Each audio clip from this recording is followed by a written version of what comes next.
Hebreus 8. Ora, o essencial das coisas que temos dito é que possuímos tal sumo sacerdote que se assentou à destra do trono da majestade nos céus, como ministro do santuário e do verdadeiro tabernáculo que o Senhor erigiu, não o homem.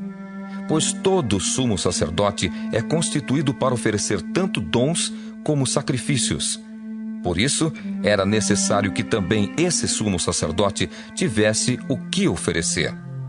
Ora, se ele estivesse na terra, nem mesmo sacerdote seria, visto existirem aqueles que oferecem os dons segundo a lei, os quais ministram em figura e sombra das coisas celestes, assim como foi Moisés, divinamente instruído, quando estava para construir o tabernáculo, pois diz ele: Vê que faças todas as coisas de acordo com o modelo que te foi mostrado no monte.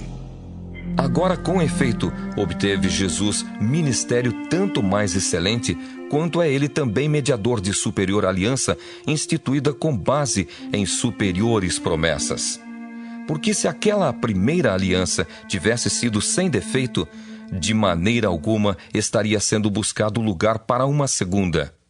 E de fato, repreendendo-os, diz: Eis aí vem dias, diz o Senhor, e firmarei nova aliança com a casa de Israel e com a casa de Judá, não segundo a aliança que fiz com seus pais, no dia em que os tomei pela mão, para os conduzir até fora da terra do Egito. Pois eles não continuaram na minha aliança, e eu não atentei para eles, diz o Senhor.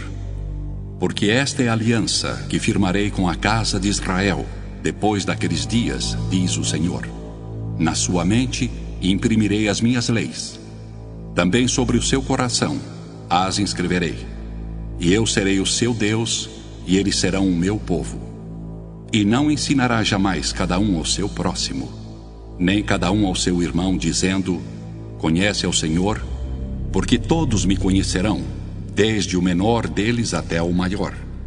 Pois para com as suas iniquidades usarei de misericórdia, e dos seus pecados jamais me lembrarei. Quando ele diz nova, torna antiquada a primeira. Ora, aquilo que se torna antiquado e envelhecido está prestes a desaparecer. Hebreus 9.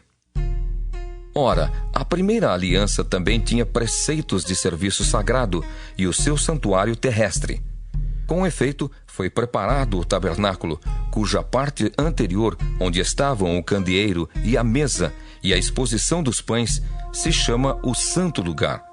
Por trás do segundo véu se encontrava o tabernáculo, que se chama o Santo dos Santos, ao qual pertencia um altar de ouro para o incenso e a arca da aliança totalmente coberta de ouro, na qual estava uma urna de ouro contendo o maná, o bordão de Arão, que floresceu, e as tábuas da aliança, e sobre ela os querubins de glória, que com a sua sombra cobriam o propiciatório. Dessas coisas, todavia, não falaremos agora pormenorizadamente. Ora, depois de tudo isto assim preparado, continuamente entram no primeiro tabernáculo os sacerdotes, para realizar os serviços sagrados, mas no segundo, o sumo sacerdote, ele sozinho, uma vez por ano, não sem sangue, que oferece por si e pelos pecados de ignorância do povo, querendo com isto dar a entender ao Espírito Santo que ainda o caminho do santo lugar não se manifestou, enquanto o primeiro tabernáculo continua erguido. É isto uma parábola para a época presente, e segundo esta, se oferecem tanto dons como sacrifícios, embora estes, no tocante à consciência, sejam ineficazes para aperfeiçoar aquele que presta culto, os quais não passam de ordenanças da carne, baseadas somente em comidas e bebidas, e diversas abluções impostas até ao tempo oportuno de reforma. Quando, porém, veio Cristo como sumo sacerdote dos bens já realizados, mediante o maior e mais perfeito tabernáculo, não feito por mãos, quer dizer, não desta criação, não por meio de sangue de bodes e de bezerros, mas pelo seu próprio sangue, entrou no Santo dos Santos, uma vez por todas, tendo obtido eterna redenção. Portanto, se o sangue de bodes e de touros e a cinza de uma novilha aspergidos sobre os contaminados os santificam quanto à purificação da carne, muito mais o sangue de Cristo, que pelo Espírito Eterno a si mesmo se ofereceu sem mácula a Deus, purificará a nossa consciência de obras mortas para servirmos ao Deus vivo. Por isso mesmo, ele é o mediador da nova aliança, a fim de que, intervindo a morte para a remissão das transgressões que havia sob a primeira aliança, recebam a promessa da eterna herança aqueles que têm sido chamados. Porque onde há testamento, é necessário que intervenha a morte do testador, pois um testamento só é confirmado no caso de mortos, visto que de maneira nenhuma tem força de lei enquanto vive o testador. Pelo que nem a primeira aliança foi sancionada sem sangue, porque havendo Moisés proclamado todos os mandamentos segundo a lei a todo o povo, tomou o sangue dos bezerros e dos bodes com água e lã tinta de escarlate e hisopo, e aspergiu não só o próprio livro, como também sobre todo o povo, dizendo: Este é o sangue da aliança, a qual Deus prescreveu para vós outros. Igualmente também aspergiu com sangue o tabernáculo e todos os utensílios do serviço sagrado. Com efeito, quase todas as coisas segundo a lei se purificam com sangue, e sem derramamento de sangue não há remissão.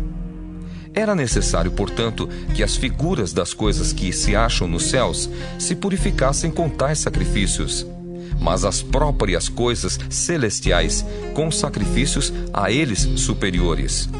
Porque Cristo não entrou em santuário feito por mãos, figura do verdadeiro, porém, no mesmo céu, para comparecer agora por nós diante de Deus.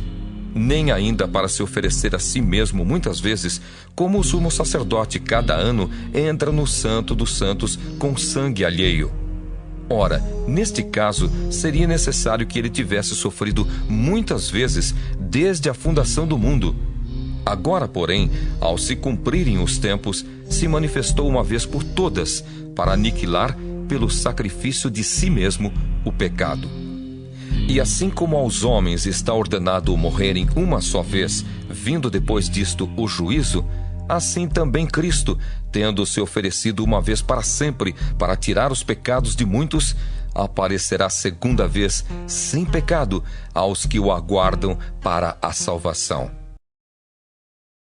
Hebreus 10.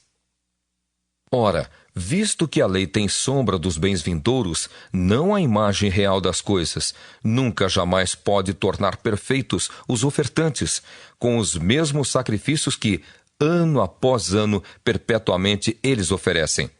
Doutra sorte, não teriam cessado de ser oferecidos, porquanto os que prestam culto, tendo sido purificados uma vez por todas, não mais teriam consciência de pecados? Entretanto, nesses sacrifícios, faz-se recordação de pecados todos os anos, porque é impossível que o sangue de touros e de bodes remova pecados.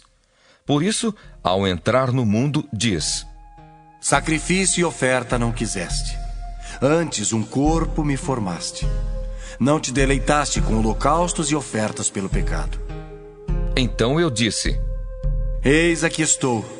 No rolo do livro está escrito a meu respeito, para fazer, ó Deus, a tua vontade. Depois de dizer, como acima, sacrifícios e ofertas não quiseste, nem holocaustos e oblações pelo pecado, nem com isto te deleitaste, coisas que se oferecem segundo a lei. Então acrescentou: Eis aqui estou, para fazer, ó Deus, a tua vontade. Remove o primeiro para estabelecer o segundo. Nessa vontade é que temos sido santificados, mediante a oferta do corpo de Jesus Cristo, uma vez por todas. Ora, todo sacerdote se apresenta dia após dia a exercer o serviço sagrado e a oferecer muitas vezes os mesmos sacrifícios, que nunca jamais podem remover pecados. Jesus, porém, tendo oferecido para sempre um único sacrifício pelos pecados, assentou-se à destra de Deus, aguardando daí em diante até que os seus inimigos sejam postos por estrado dos seus pés. Porque com uma única oferta aperfeiçoou para sempre quantos estão sendo santificados. E disto nos dá testemunho também o Espírito Santo, porquanto, após ter dito: Esta é a aliança que farei com eles, depois daqueles dias, diz o Senhor. Porei no seu coração as minhas leis, e sobre a sua mente as inscreverei. Acrescenta: Também de nenhum modo me lembrarei dos seus pecados e das suas iniquidades para sempre. Ora, onde há remissão destes, já não há oferta pelo pecado.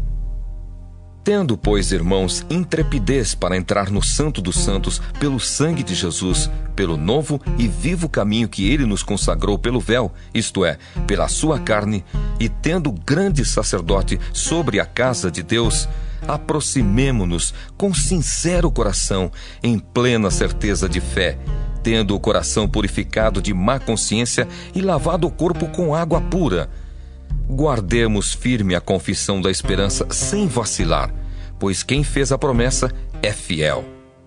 Consideremo-nos também uns aos outros, para nos estimularmos ao amor e às boas obras.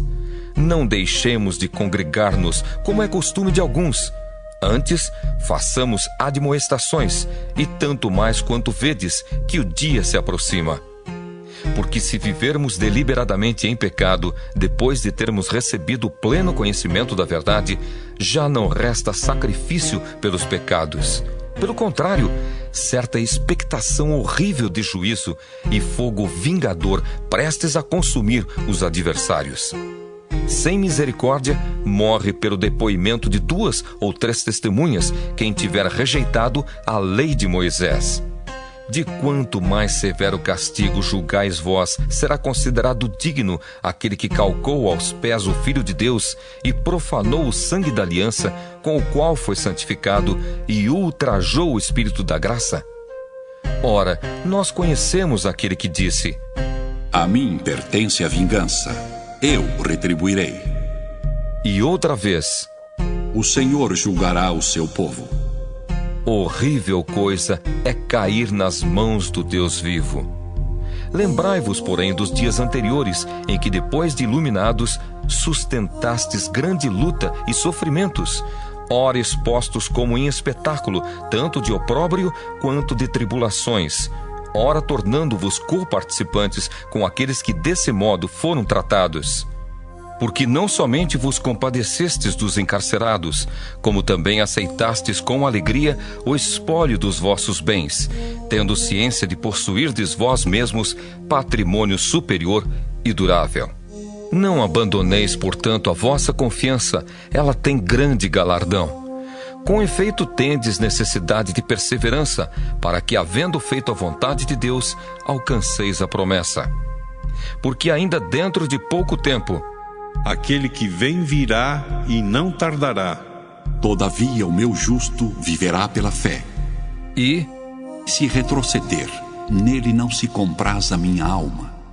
Nós, porém, não somos dos que retrocedem para a perdição. Somos, entretanto, da fé, para a conservação da alma.